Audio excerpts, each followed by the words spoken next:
Finally tonight, well, it's good to be Herman Cain, at least for now.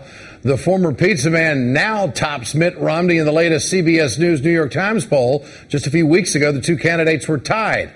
And then there's Cain's latest web ad. It's gone viral thanks to a bizarre performance by Cain's previously unknown chief of staff, Mark Block. Block first praises his candidate, then takes a drag of a cigarette. You got to see it to believe it.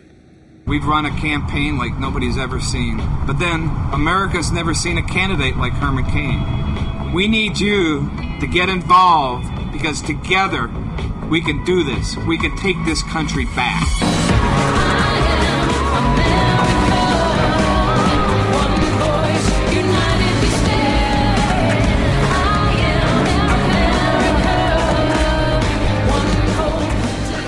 Unconventional, to say the least. Joining me now, Krista Ball, Democratic strategist and former candidate for Congress, and Mike Papantonio, host of the Ring of Fire radio show. Great to have both of you with us tonight. Crystal, I'll start with you. It seems like the weirder Cain's campaign gets, the better known he becomes, and he polls better. What's happening here?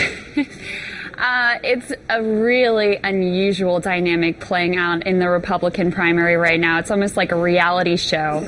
But I do think the timing of this is going to be very bad for Cain because he has this moment. He has a lot of energy, a lot of enthusiasm behind him, but he really has to still work to get the political class behind him. The donors, the activists, the local elected officials, the pundits, they all play a very important role in actually building out an organization that can win. And when you see an ad like this that looks kind of like a Marlboro ad or something, it really undermines his seriousness and his credibility as a candidate.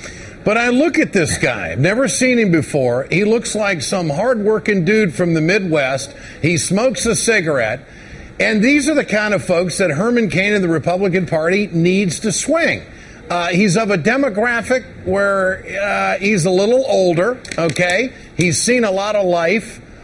What's the message here, Mike Papantonio? What do you make of this? Well, this, you can bet on this, Ed. This has been focused. All of these candidates' handlers have figured out how to get the fringe vote in the primaries. They're not really thinking about the general election here, Ed.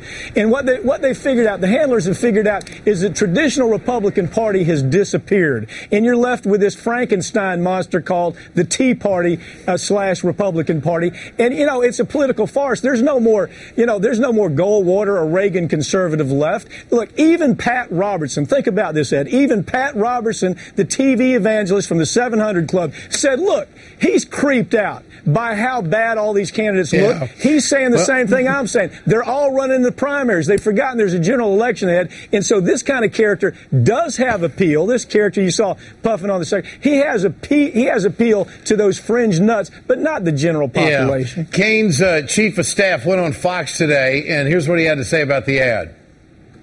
Well, I tell you, you walk into a veterans bar in Iowa, and they're sitting around smoking, and, we are resonating with them. Crystal, what about there? Is there a measure of truth there? I mean, it looks to me like he's going after the blue-collar independent voters. Well, this is another piece of we're the real, we're authentic, we're real, we're like you. And it's also this little slap at the nanny state that, we don't want the government to tell us what to do. Cain actually had a hand in helping the tobacco lobbyists in the 90s, so this isn't totally removed from what he's done in his past. But, I don't know. Maybe it will play well with a certain element of the Republican primary electorate. I don't think that it adds to his seriousness and credibility ultimately as a presidential candidate. Michelle Bachmann's entire New Hampshire staff quit last week, and they have now come out with a statement calling Bachmann's national campaign advisors, quote, rude, unprofessional, dishonest, and cruel at times.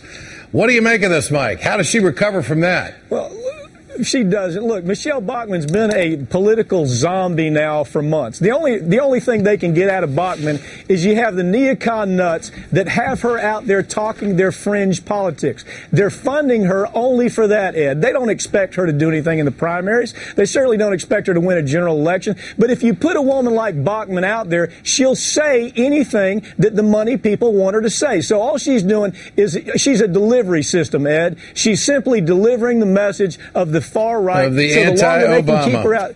Exactly. So keep her out there. And Mike, what do you make of Rick Perry? Does he go full birther here? Is this just part of the show?